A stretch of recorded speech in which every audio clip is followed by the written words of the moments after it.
Okay, well, let's talk about some games. We'll start off with the Christmas gifts, and then I think we'll be able to squeeze in a bunch of N64 games. This is a long overdue video, but, you know, we'll be able to talk about everything. Anyways, Super Smash Bros. Ultimate on the Switch. Again, this was in my Christmas video. I mentioned how I got this the day it came out. And, well, it's great, you know, as I'm sure you know. Of course, there's things to be complimented, like, I think this game's classic mode is great. I think it's fucking fantastic that, you know, all the characters have a unique classic mode to them. Though, having said that, it's like, I really wish that not as many of them ended with the Master Hand and Crazy Hand boss fight. Not all of them do. Like, of course, you know, Simon Belmont faces Dracula, you know, Mario fights Bowser, and whatnot. Luigi also fights Dracula. You know, things like that. But again, I wish that more of them didn't end with Master Hand and Crazy Hand. Bayonetta's actually ended with Palutena, and that was actually a pretty easy fight. So that was something. But yeah, of course, it's commendable that every character's back from every, you know, Smash game and whatnot. Like, Pichu's returning. Who the fuck would have seen that, you know? What else do I mention? I guess the main thing that I'm sure everyone else has mentioned is the fact that the game doesn't have as much single-player content. I mean, of course there's World of Light, but what is that? That's essentially Event Match, but stretched out to 30 hours. It's got a nice little cutscene and of the demise of all the characters except for Kirby, but it's like, well, this shit ain't no Subspace Emissary. I haven't actually played it or attempted to play World of Light, because I'm like, ooh, this is gonna be kind of to play through. I'm sure I'll dick around with it at some point, but yeah. I guess the main single player thing for me was, of course, unlocking all the characters. Now, of course, there is a faster way to do it, of just doing a bunch of really quick versus matches, and then like setting the Switch clock like ahead by 10 minutes. But I didn't do that. I went the long way and did a whole bunch of classic modes, and you know, some multi-man, like some Cruel Smashes, some, you know, like all-star smashes and whatnot to unlock characters. But yeah, that definitely is a very time-consuming process, because as you may know, you hardly get fuck all to start off with, you know, only the characters from Smash 64. But yeah, there's still no break the targets, much less unique character-specific break the targets. Board the platforms, though, I don't ever think that'll come back. There's no home run contest. There's no trophies, which I can understand why, maybe, because that would be a very time-consuming process, but it's like, that would be cool, though. That would be really freaking sweet. It's pretty cool that this came out as soon as it did, and it's actually really good that it came out as soon as it did. It didn't come out year one like Melee did, but, well, here it is, and, of course, it's great, you know, play with the GameCube controller, making more of the GameCube controllers Nintendo they're doing. So, yeah, I look forward to having a bunch of multiplayer madness in this game. Though, again, I still wish there was some more single-player content. Alright, how long is this? 3 minutes. Yeah, I mean, I don't have much more else to say, because I feel like, you know, what I could say has already been said in a better way and also in a different way, so I'll just leave it at that for Smash Ultimate. Here we have Mega Man 11 on the PS4.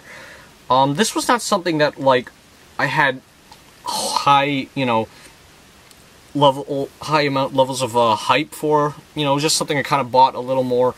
It's like, you know what, we'll get this, we'll mess around with it, see if it's a cool thing. I will say, it's kind of a little hard to go back and play a Mega Man game after, you know, putting so much time in beating Azure Striker Gunvolt 1 and 2 on the Switch, because I fucking love that game with a passion, and I think it's actually a lot more fun than Mega Man. But even so, there's still qualities to it. And Mega Man 11, well, it's great that this came out at all. The game is definitely a little more difficult than, you know, your standard Mega Man, or rather, I guess, your standard platformer this era. I don't know, but point is, the game definitely puts a little more challenge. You know, there's definitely a lot more practice to be done in the stages. You do have, of course, the ability to slow down time briefly and get like a much more powerful shot briefly by messing around with, you know, L1 and L2. So, yeah, that's kind of cool. It's a good little purchase, something to mess around with. I like what I'm seeing here. Hope to probably get Mega Man 2 later this year and probably play through that.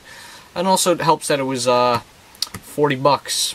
So 40 bucks brand new, so that's nice. That wasn't a full 60, or in my case, because I'm in Canada, a full 80. Yeah.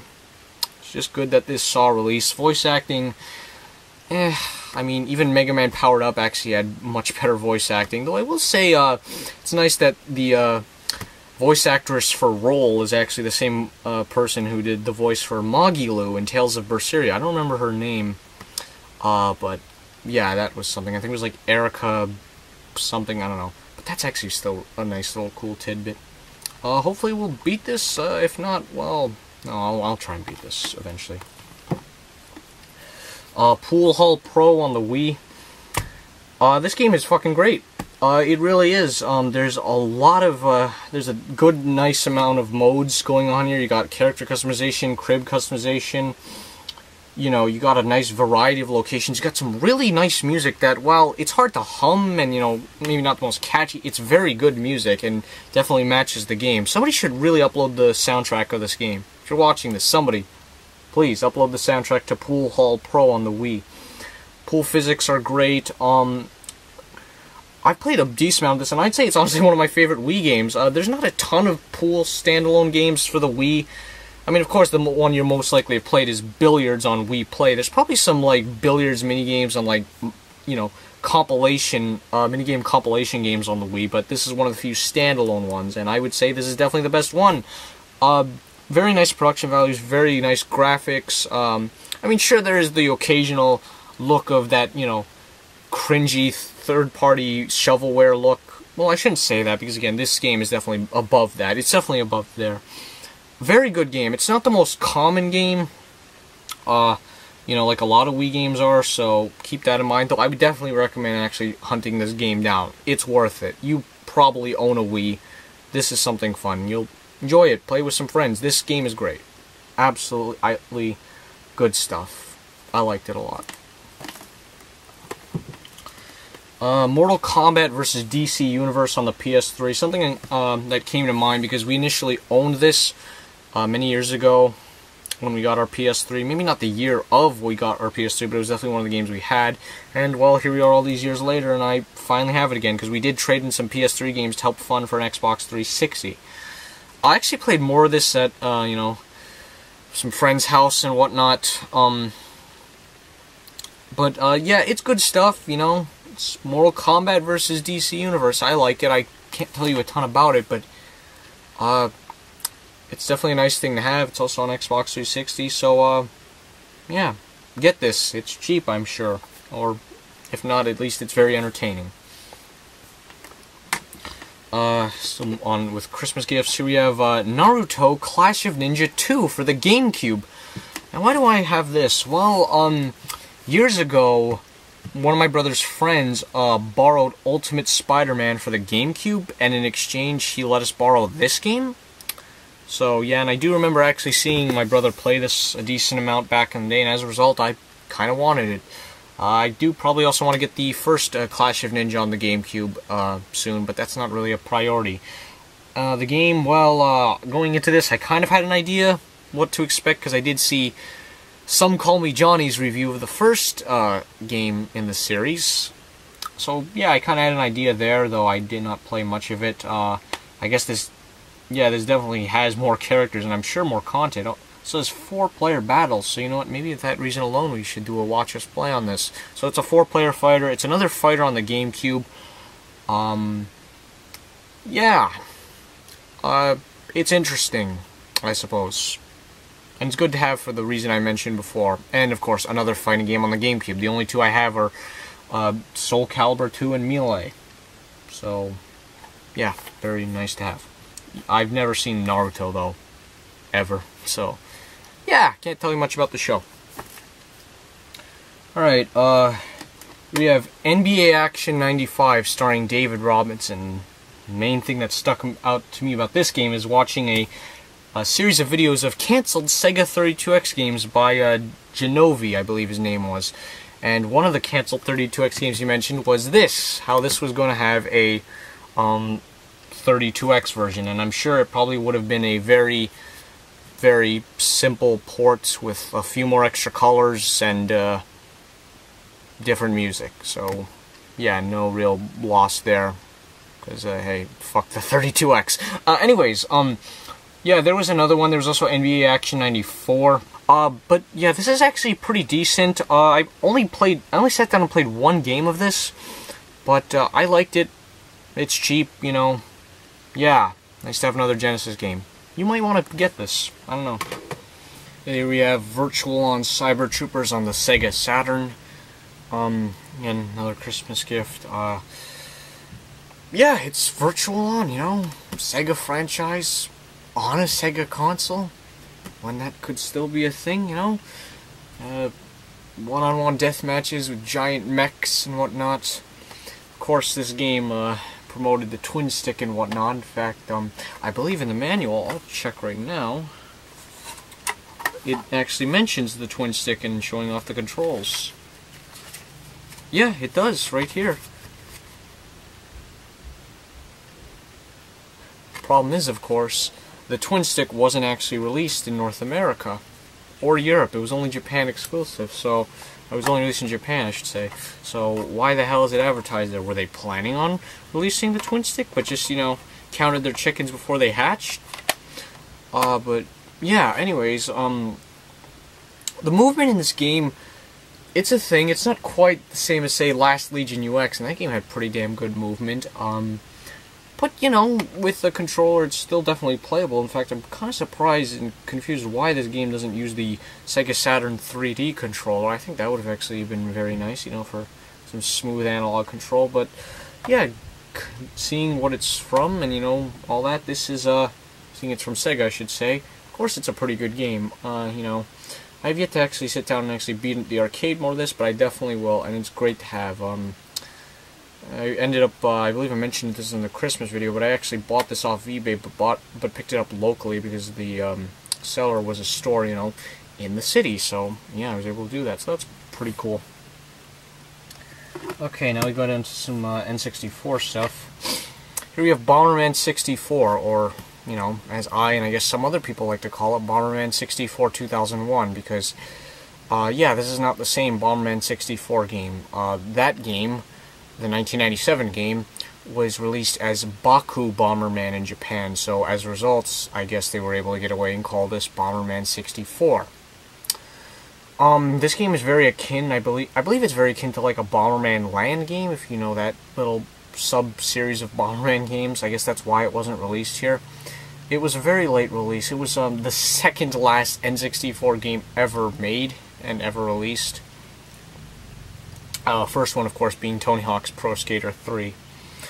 And, yeah, you know, it's got like a little hub world where you go in and play some really nice minigames and actually talk to some other people. There is, like, you know, your standard Bomberman game and whatnot. There's even a bit of a Panic Bomber thrown in here, and there's another puzzle game thrown in here. There's two of them, I believe. There's definitely a nice amount of content here, and it's just a nice game overall that will make any Bomberman fan, you know, satisfied. And it's a pretty good game. It's definitely not a common game. You know, it's definitely up there, you know, given its time and release and whatnot. In fact, the N64 only sold like 4 million units in Japan. So, yeah, did not get out there as much. But very cool to have this. Very awesome, though I'm surprised I got this before the Bomberman 64, you know. And the last Christmas gift I got here is Fox Sports College Hoops 99. There wasn't any other year on any other console, not just on the N64, but there is no Fox Sports College Hoops 98 or 2000. In fact, most Fox Sports games seem to be like early 2000s phone mobile games. I mean, there's also a Fox Sports Soccer and a Fox Sports Golf, but those were only on the PS1 because those were not the same developer as this. And well, I remember when I first heard about this, I was like, oh, that's kind of cool. They have a college, you know, hoops game. Because there is no college football game on the N64. There might be a mode in... No, I doubt there's any modes in any of the football N64 games. But here's a college basketball game, and, well, it's not a very pleasant game. It's not even 4-player modes. This, it did make a very good Critical / Penguins Zero video, though, so... Yeah. I was able to get it $2 thanks to a $5 off eBay coupon. So yeah, another one off the list, even if this game is, it's not good. Honestly, just play NBA Courtside 1 and 2, or the NBA Live games, or NBA Hang Time, or of course, NBA Showtime, NBA on NBC. So, yeah. Here, this was actually the last, N60, or actually last game I bought in 2018 ever. This is Pro Mahjong Suwamono 64 Janso Battle ni Chausen. Of course, I have the box for this. I did a small video on this showing off the manual and the box, so yeah. Now this game, oh my, this game kind of concerned me for quite a number of months, in a way. Months? Yeah, probably months. Because I looked into it, you know, like how I looked up every other N64 game, and yeah, this one was not as common. It was going for some prices, like a guy in the States was trying to sell this for $60. A guy in Japan was trying to sell it for $30, and there's also one in box that's going for $80, and then there's another one in box that's going for $200. It's like, why? Is this game really that uncommon or rare? I guess so. As a result, it had me worried, because I don't want to pay up the ass for, you know, a Mahjong game. But I ended up getting it for like around $30 in the box manual, like I said. Game itself, it's a thing. It's by Culture Brain. The music's actually pretty good. I was surprised by that, but I don't know how the fuck to play Mahjong. I guess maybe I could judge this game upon the amount of modes there are, but I don't know what to tell you else. This one I have some things to say about. This is Nintama Rentaro 64 Game Gallery. Oh my fucking god. This is easily the most painful N64 purchase I've had to do. Fucking bar none, so far at least. But even then, I can't imagine there will be any more will be as painful as this, because this fucking game, it's a similar case with Pro Mahjong Suwamono 64, where I looked into it, didn't see a ton of copies, but I saw it online for expensive. It's like, why is this game fucking expensive? Why are some of these games even expensive at all? Who the fuck is looking after these? Nobody's going after a complete N64 set. Anyways, and yeah, this was one of them. Again, I saw it for $30, but that disappeared, and it reappeared again, started appearing for like ridiculous prices and whatnot, and I'm like, oh my fucking god. I'll tell you how much I paid for this in a second, but what about the game? Well, how do I put it? It's the worst fucking Nintendo 64 game ever made. Yeah, because all it is, it's literally just like a compilation of like 4 mini-games and like a multiplayer variation of one of the games. Just like these really basic, cheap-ass slide puzzles that are even, like, more detrimental to look at than, like, the slide puzzles you see in, say, something like a Phoenix Games PS1 or PS2 game. And that's all it is just those fucking slide puzzles. There's, like, one, you know, where, like, pieces of a picture drop down extremely slowly and you have to match them and whatnot. There's a regular-ass, you know, slide puzzle. There's a block-pushing puzzle, which... The block-pushing puzzle, I should say, is kind of okay, but at the same time, it's like when you see it in combination with this, it feels really like just unclean to play. It's amazing that something this bare bones exists on the N64. Like, I don't... Like, again... And how much I paid for this? I paid $50 fucking for this fucking piece of shit.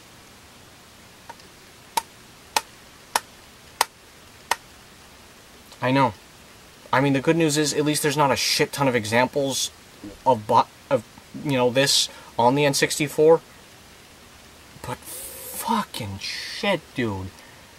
The game, it's based off an anime. There were like a few of these on the Super Famicom, and those were all platformers, and although they don't look like the greatest platformers in the world, that would have been more welcome than whatever the fuck this travesty of a game is. Like, Superman 64 wishes it was this bad. Elmo's, you know, Numbered Journey and Letter Adventure wish they were this bad. This is like... it doesn't get any worse on the N64. It just doesn't. The images look nice because I guess they're rendered in a high quality mode, but that's really all I can say good about it. That and the block puzzle wasn't the worst, but it's still pretty shallow and bad. Fuck this game. Okay, Aide Yosuku no Mahjong Juku. This was another really hard one to find. 3 in a row that of, Japanese exclusive N64 games that scared me in terms of price. So this one, I couldn't find any auctions of it. I'm sure I've seen an auction of this game before, but like, I don't know, I just don't remember it. But I found it for 20 bucks, bought it immediately, and well, here it is. This is actually the first game I purchased in 2019, so yeah. It's Mahjong. I don't know how to play it. I don't know what to tell you other than it's got, some environments where 4 people sit down on a table in a standard Japanese house, and you see bits of a neighborhood. You got some modes. It's got this very unique, there's a nice setting to it, I should say. So yeah, there's that. But yeah, it's a year 2000 release, same year as the PS2, and here we are. Could be exploring that, town that you're playing Mahjong in, but no, it's just Mahjong. Pocket Monster Stadium. Some people might know what this is. This is not actually Pokemon Stadium 1. This is actually a game that was released shortly before it, and it's a very, very incomplete version of the game. It doesn't even have all 151 Pokemon. There aren't any minigames. It's a very half-assed product that I'm not even sure why this came to be. It did not come out in North America, thankfully, but, yeah, I don't know. I barely played this, because, again, what reason is there to play it? It very much feels like a prototype that it is. It's one of the most common N64 games out there, so, yeah, and I believe this is also the second Pokemon game to ever appear on gaming pickups, mainly because most of the Pokemon games I got were before I started this show. The only other one I believe that appeared on this show was a Pokemon trading card game. But yeah, there's that. This is not as well known as, I guess, other regional exclusive Pokemon games, but it's a thing. And here it is. Madden 2000 kind of got in time for the Super Bowl.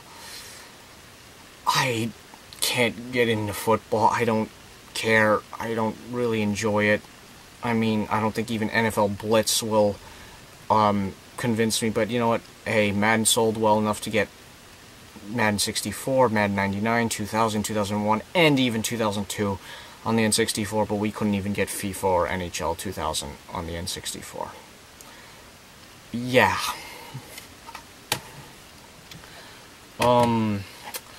Mike Piazza's Strikezone. I remember I first heard about this because Pat the NES Punk mentioned this in a CU podcast video talking about somebody auctioning off or selling off, I should say, a complete in-box 296 North American N64 library, and he was mentioning, I didn't know there was a Mike Piazza game. I love Mike Piazza. I'm going to go out and buy the game right now.